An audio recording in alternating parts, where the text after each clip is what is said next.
और बच्चों कैसे हैं? ठीक है।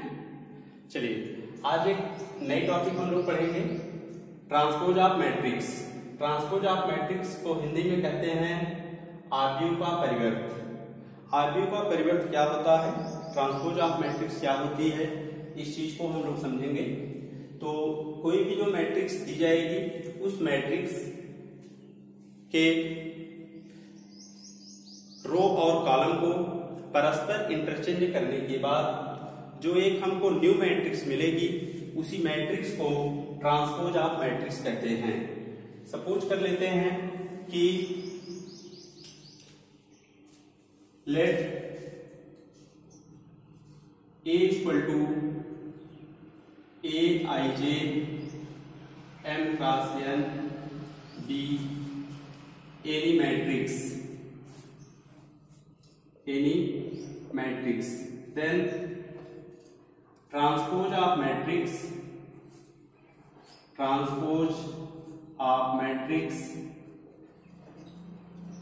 is denoted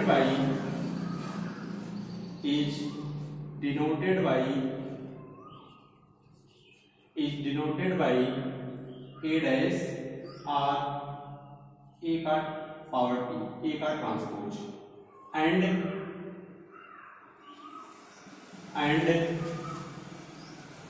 defined as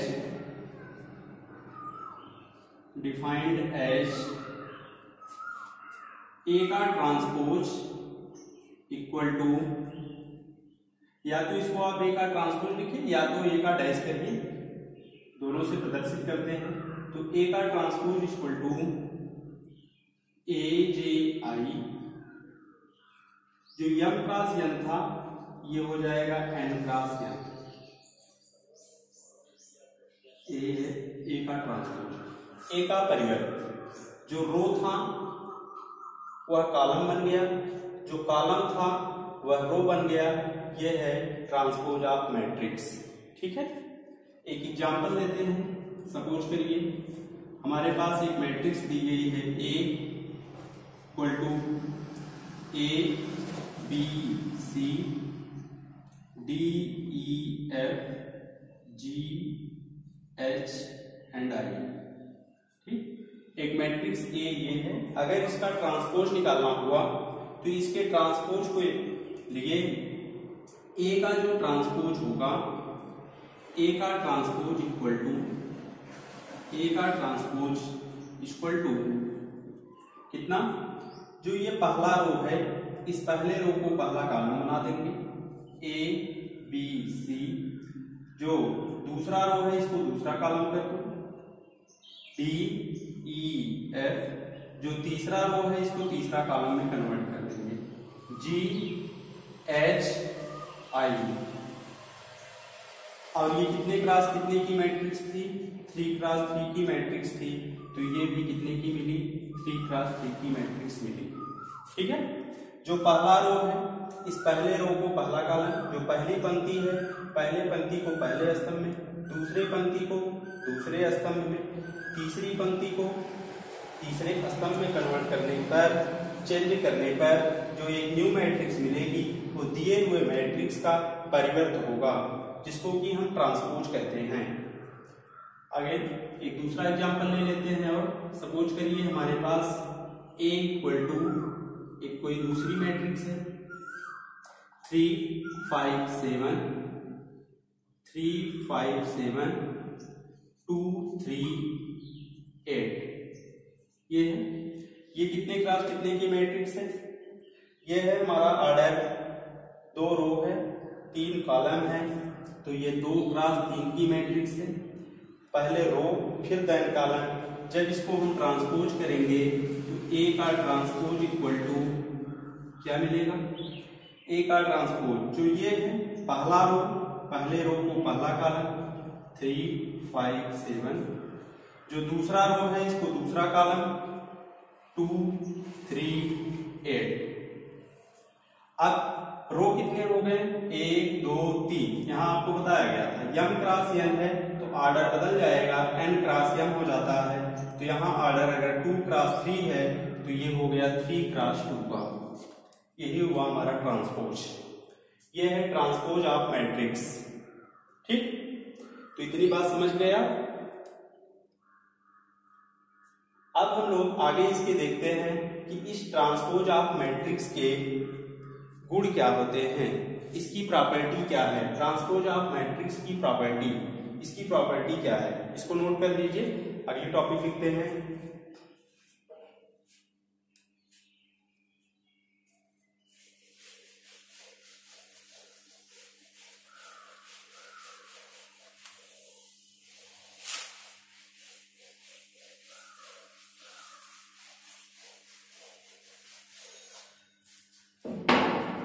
properties of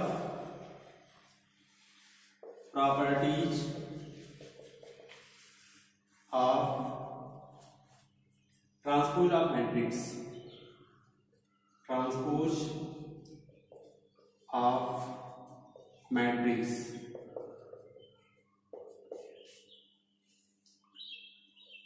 परिवर्त आव्यूह के गुण, परिवर्त आव्यूह के गुण। परिवर्त आव्यूह के गुण क्या होते हैं, इसको देखते हैं। इसकी पहली प्रॉपर्टी है, सपोज कर लेते हैं, let A and B are any two matrix, any two matrix. मान लीजिए कि कोई कैपिटल ए और कैपिटल बी कोई दो मैट्रिक्स है, तो इसकी जो पहली प्रॉपर्टी है, देन फर्स्ट प्रॉपर्टी इसकी है कि ए प्लस बी का होल ट्रांसपोज इक्वल टू ए का ट्रांसपोज प्लस बी का ट्रांसपोज। ए प्लस बी का होल ट्रांसपोज इक्वल टू ए का ट्रांसपोज प्लस बी का ट्रांसपोज, या इसके ऊपर हम लोग क्या लगा सकते हैं, डैश भी लगा सकते हैं। ए प्लस बी का whole dash equal to A dash plus B dash से भी डिनोट करते हैं। दूसरी प्रॉपर्टी है इसकी कि कोई एक मैट्रिक्स है, उस मैट्रिक्स का ट्रांसपोज है, पुनः उस मैट्रिक्स का आप ट्रांसपोज ले लेते हैं तो आपको मैट्रिक्स जो मिलेगी पुनः वही मैट्रिक्स मिलेगी। ये तीसरी प्रॉपर्टी है, अगर कोई दो मैट्रिक्स हैं, दोनों मैट्रिक्स का आपस में मल्टीप्लाई कर के तब ट्रांसपोज लेते हैं तो वह किसके इक्वल टू आता है, दूसरी वाली मैट्रिक्स का ट्रांसपोज इनटू पहली वाली मैट्रिक्स के ट्रांसपोज की इक्वल के बराबर होता है। इन जनरल ये जरूरी नहीं है कि ये केवल दो मैट्रिक्स के लिए ये ऐसा हम रूल फॉलो करेंगे। इन जनरल सामान्यतः अगर आपके पास सपोज करिए A1, A2, A3 and so dot AN matrix हैं और सब इनटू के रूप में है, गुणा है, तो इसका जो ट्रांसपोज होगा ये सबसे पहले इसका ट्रांसपोज AN का ट्रांसपोज, सो इनटू इसके पहले वाला जो रहेगा उसका ट्रांसपोज AN-1 मिलेगा, फिर AN-2 मिलेगा, इनटू सो डॉट लास्ट में हमको मिलेगा A1 का ट्रांसपोज, इसके पहले मिलेगा A2 के ट्रांसपोज के इक्वल होता है। पहले लास्ट वाले का ट्रांसपोज, फिर उसके पहले वाले का ट्रांसपोज, फिर उसके पहले वाले का ट्रांसपोज, अपोजिट क्रम में उल्टा हो जाएगा, रिवर्स, जैसे यहाँ है। AB का whole transpose equal to B का ट्रांसपोज इनटू A का ट्रांसपोज, ये किसी दो मैट्रिक्स के लिए है। यहाँ पे आपके पास n मैट्रिक्स है, तब भी वही रूल फॉलो होगा कि AN का ट्रांसपोज इनटू इसके पहले AN-1 का transpose into so dot last वाला एलिमेंट A1 का ट्रांसपोज, फिर उसके पहले वाला A2 के ट्रांसपोज के इनटू के बराबर होता है। तो ये हुआ तीसरी प्रॉपर्टी। इसकी जो चौथी प्रॉपर्टी है वह है K इंटू A का होल ट्रांसपोज बराबर K इंटू A का ट्रांसपोज, वेयर जहां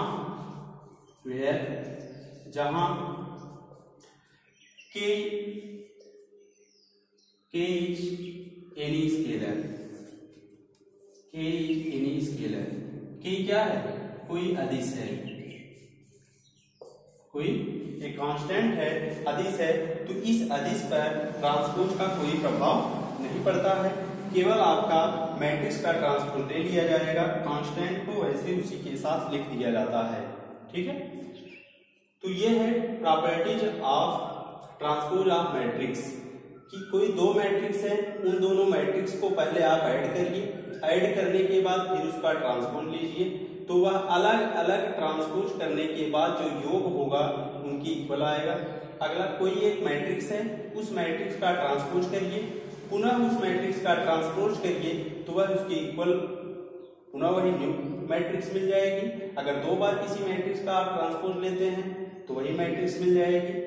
ये आपके पास दो मैट्रिक्स का मल्टीप्लाई है, तो उसका मल्टीप्लाई करने के बाद जो ट्रांसपोज लिया गया वह अलग अलग मैट्रिक्स का ट्रांसपोज लेने के बाद, लेकिन क्या कर देना है, उसके क्रम को रिवर्स करके तब मल्टीप्लाई करेंगे, तब इक्वल आएगा। इन जनरल आपको दिखाया ही गया। इन सिमिलर केस अगर आपके पास कोई कांस्टेंट है, तो इस कांस्टेंट के साथ अगर मैट्रिक्स के साथ मल्टीप्लाई है तो कांस्टेंट पे ट्रांसपोज का कोई फर्क नहीं पड़ता है, केवल इस मैट्रिक्स का ट्रांसपोज ले लेंगे और वेयर के इज एनी स्केलर, जहां के कोई क्या है, अदिश है। तो ये हुआ प्रॉपर्टीज ट्रांसपोज ऑफ मैट्रिक्स की। ठीक है, इसके बाद हम लोग एक नई टॉपिक देख रहे हैं।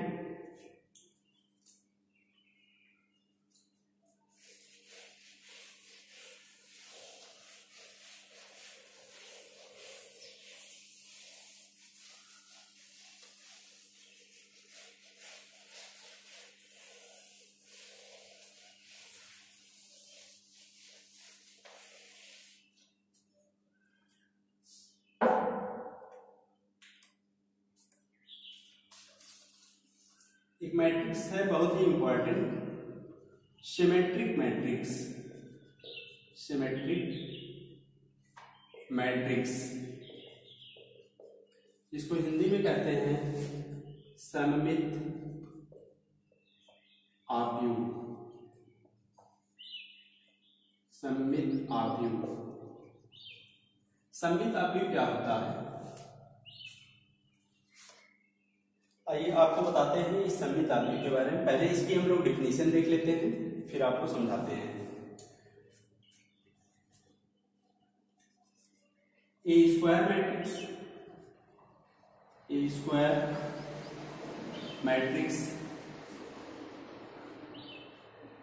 A square matrix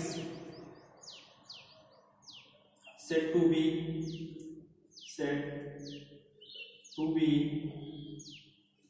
symmetric matrix, said to be symmetric matrix if A का ट्रांसपोज इक्वल टू A। कोई भी स्क्वायर मैट्रिक्स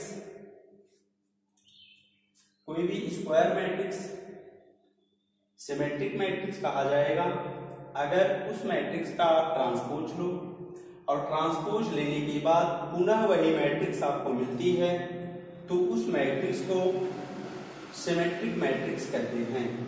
ठीक, दैट इज अर्थात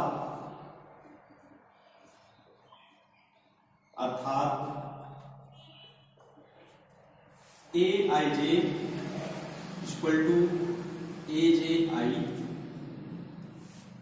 फॉर all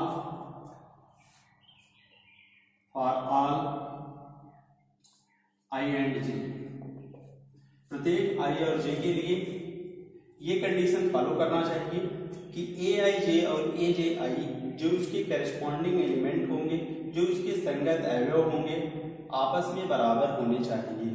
ठीक है, फॉर एग्जाम्पल एक एग्जाम्पल है, let A equal to suppose करिए हमारे पास एक मैट्रिक्स है 1 2 3 2 3 4 5 5 6।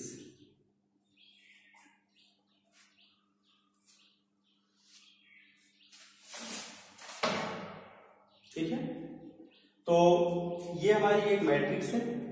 इस मैट्रिक्स का अगर हम लोग ट्रांसपोज लेते हैं, और कैसी मैट्रिक्स होनी चाहिए, स्क्वायर मैट्रिक्स को ही सिमेट्रिक मैट्रिक्स में लेते हैं। ये कैसी मैट्रिक्स है, स्क्वायर मैट्रिक्स है, ठीक है। तो 1 2 3 2 4 5 3 5 6, ठीक। अगर हम इस मैट्रिक्स का ट्रांसपोज करते हैं तो देखिए क्या मिलता है।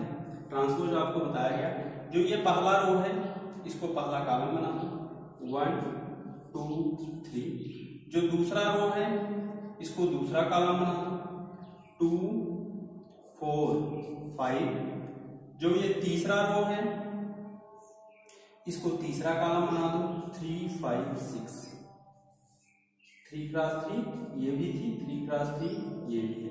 क्या सेम वही मैट्रिक्स मिली। इसका मतलब ये हुआ ए का transpose equal to A. Then जो दी गई मैट्रिक्स ए है, ए एक सिमेट्रिक मैट्रिक्स हुई। एक ऐसी मैट्रिक्स हुई सिमेट्रिक मैट्रिक्स, सिमेट्रिक मैट्रिक्स, ए एक सिमेट्रिक मैट्रिक्स है, ठीक है। हमारे पास कोई भी एक दूसरा एग्जांपल ले लेते हैं सिमेट्रिक मैट्रिक्स में। जैसे जो हमारा आइडेंटिटी होता है, आइडेंटिटी मैट्रिक्स जो होती है वह भी सिमेट्रिक मैट्रिक्स को फॉलो करती है। जैसे ए इक्वल टू 1 0 0 0 1 0 0 0 1, ये आइडेंटिटी मैट्रिक्स है, ठीक है। ये आइडेंटिटी मैट्रिक्स है। अगर इसका ट्रांसपोज लेते हैं तब भी यही मैट्रिक्स मिलेगी 1 0 0 0 1 0 0 0 1। तो आइडेंटिटी मैट्रिक्स ये symmetric matrix, identity matrix symmetric matrix होती है। इसका मतलब ए का ट्रांसपोज इक्वल टू कितना आया ए। तो यहाँ पे जो ये आइडेंटिटी मैट्रिक्स ए है, यह भी एक कैसी मैट्रिक्स हुई, सिमेट्रिक मैट्रिक्स हुई, ठीक है।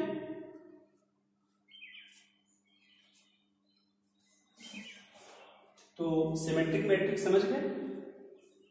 सिमेट्रिक मैट्रिक्स में क्या है, जो भी मैट्रिक्स दी गई जाएगी उस मैट्रिक्स का आप ट्रांसपोज लीजिए। ट्रांसपोज लेने के बाद पुनः अगर वही मैट्रिक्स मिलती है तो उस मैट्रिक्स को ट्रांसपोज आप मैट्रिक्स सिमेट्रिक मैट्रिक्स कहेंगे। जो ट्रांसपोज लेने के बाद मैट्रिक्स मिलेगी उस मैट्रिक्स को, जो एक स्क्वायर मैट्रिक्स रहेगी, उसका नाम क्या होगा, सिमेट्रिक मैट्रिक्स, और हिंदी में कहते हैं सममित अवयव, ठीक है। इसके बाद एक दूसरी मैट्रिक्स है जिसका नाम है skew symmetric matrix. Skew symmetric matrix क्या होता है। स्क्यू सिमेट्रिक मैट्रिक्स को देखते हैं।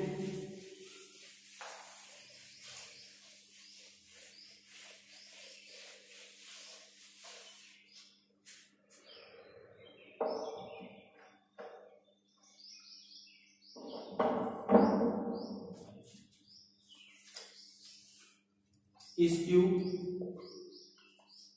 Symmetric, skew symmetric matrix. Skew symmetric matrix को हिंदी में कहते हैं विषम सममित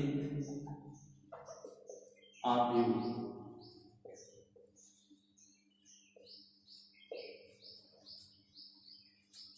ये भी एक स्क्वायर मैट्रिक्स ही होता है।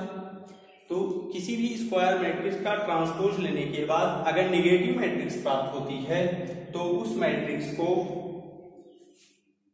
स्क्यू सिमेट्रिक मैट्रिक्स कहते हैं, ठीक है। डेफिनेशन देखते हैं।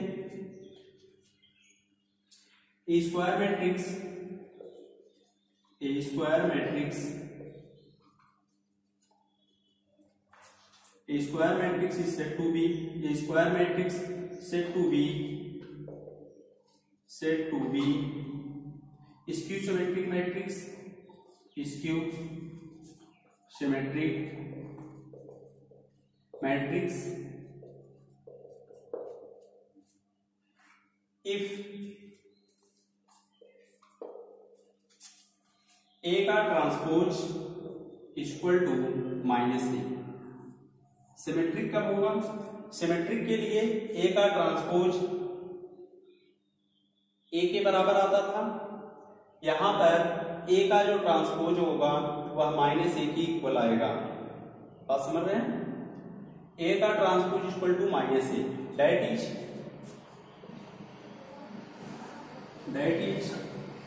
अर्थात A I J equal to minus A J I for all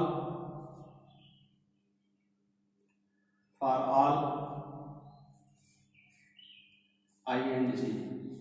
प्रत्येक आई और जे के लिए ए आई जे जो इसके करस्पॉन्डिंग एलिमेंट होंगे, और ए आई जे ये बताता है कि किस रो किस कॉलम में स्थित है। आई और जे से आई रो को बताता है, जे कॉलम को बताता है। तो अगर कोई एलिमेंट्स जैसे सपोज करिए पहले रो दूसरे कॉलम में है, तो यहाँ पे जो दूसरा रो और पहले कॉलम में स्थित अवयव होगा वह सेम होगा, लेकिन उसका साइन माइनस में होगा। ठीक है, तो A I J equal to minus A J I for diagonal elements,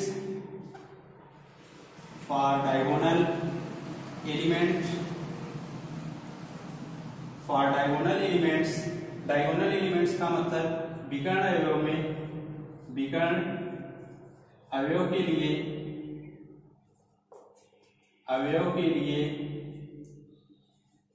विकर्ण अवयव में क्या होता है, आई बराबर जे या जे बराबर आई होता है। A11, A22, A33 ये सारे एलिमेंट कहाँ होते हैं? ये सभी एलिमेंट्स हमारे विकर्ण में लाई करते हैं, जो कि हमारा डायगोनल होता है। तो फॉर डायगोनल एलिमेंट्स के लिए J इक्वल टू आई।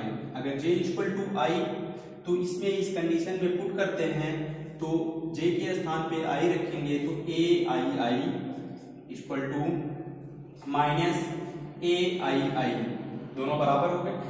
इसको इधर लेकर आएंगे तो ए आई इक्वल टू इस साइड है plus A I equal to 0। इसको ऐड कर दीजिए तो 2 A I equal to 0, 2 not equal to 0 तो A I equal to 0, A I equal to 0। A I equal to 0 का मतलब ये हुआ कि that is all diagonal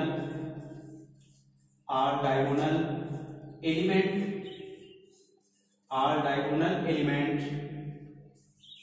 will be 0.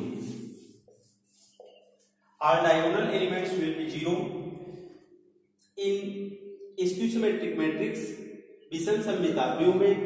इस कंडीशन को हम लोग निकाले, इस कंडीशन से मिलता क्या है कि ए आई की वैल्यू 0 मिली। ए आई इक्वल टू 0 का मतलब ये हुआ कि डायगोनल के सभी एलिमेंट्स हमेशा 0 होंगे। किसमें? स्क्यू सिमेट्रिक मैट्रिक्स में डायगोनल के सभी एलिमेंट्स 0 होते हैं। ठीक है,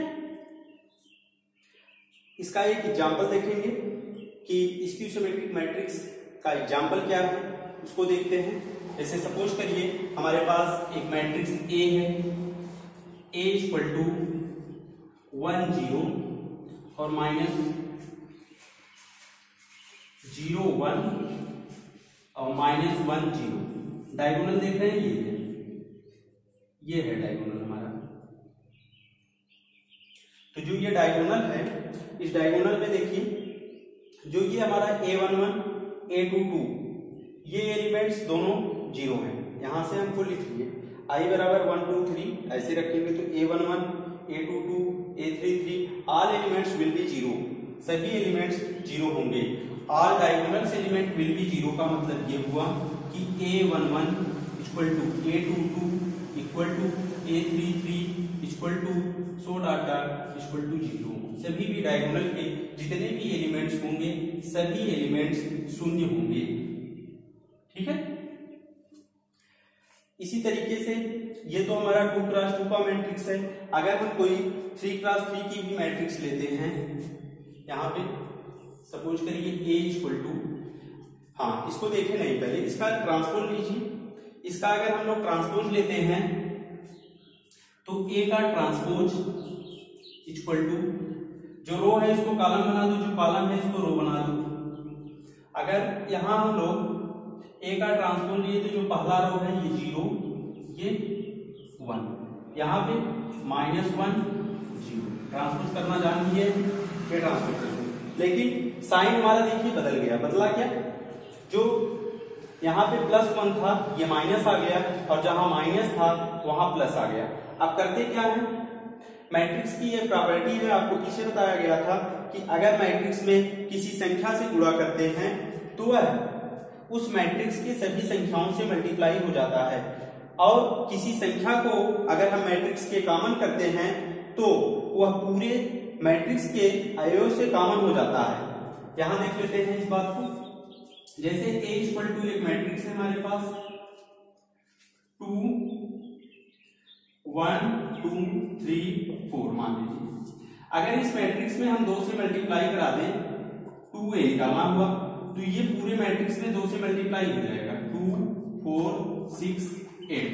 इस मैट्रिक्स के सभी एलिमेंट के साथ 2 से मल्टीप्लाई हो गया तो ये हमारा मिला कितना, 2A।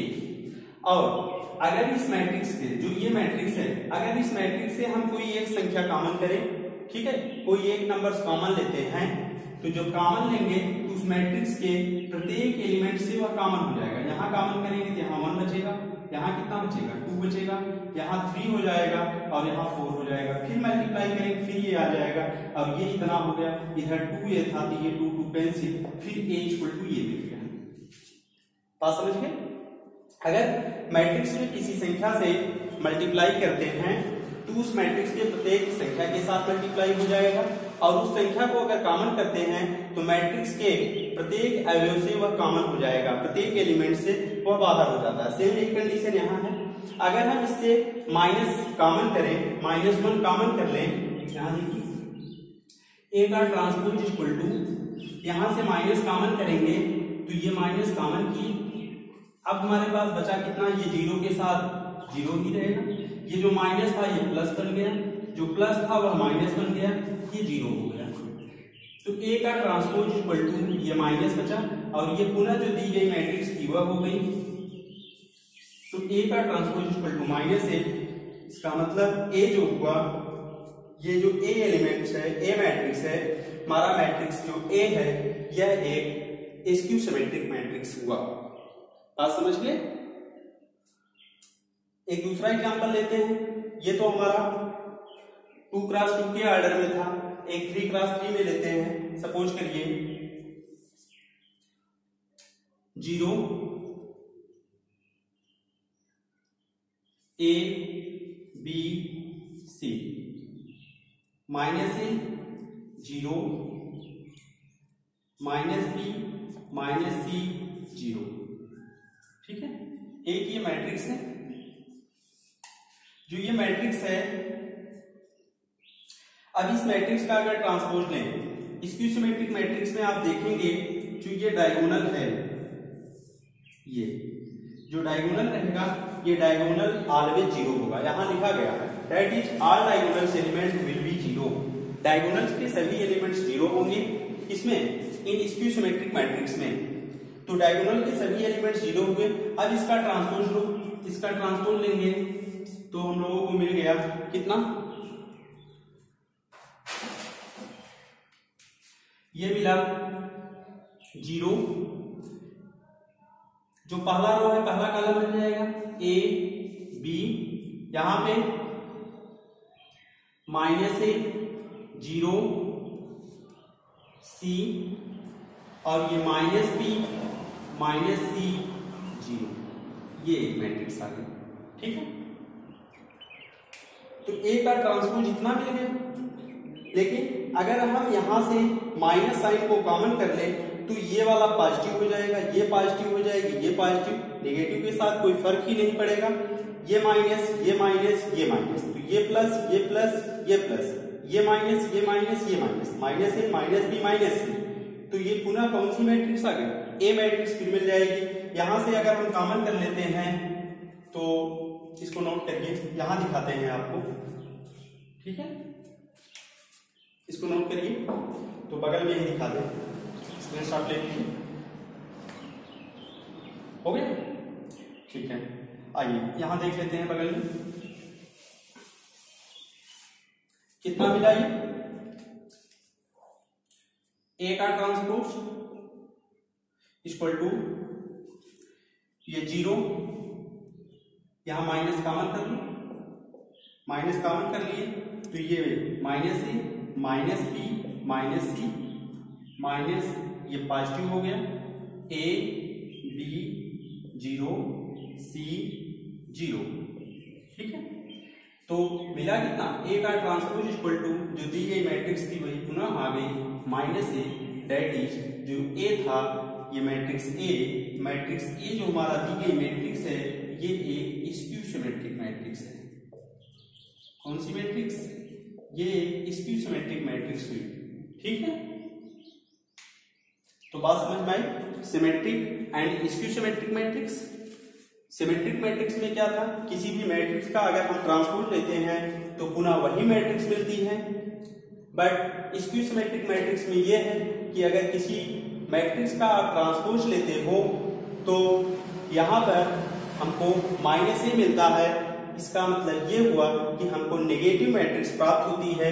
नेगेटिव मैट्रिक्स जो आएगी वह हमेशा उस ट्रांसपोज की इक्वल के बराबर रहेगी, किसमें, इन स्क्यू सिमेट्रिक मैट्रिक्स में, ठीक। और यहां से हम लोग इसको निकाल कर देखे थे कि जो डायगोनल्स के एलिमेंट्स मिलेंगे स्क्यू सिमेट्रिक मैट्रिक्स में ऑलवेज 0 होंगे, तभी वह स्क्यू सिमेट्रिक मैट्रिक्स होगा। और उसका जब हम ट्रांसपोज लेंगे तो माइनस ए के इक्वल टू आना चाहिए, ठीक। ये मिला, इस पे हम लोग एग्जांपल देख लिए, तो ये बात समझ गए आप।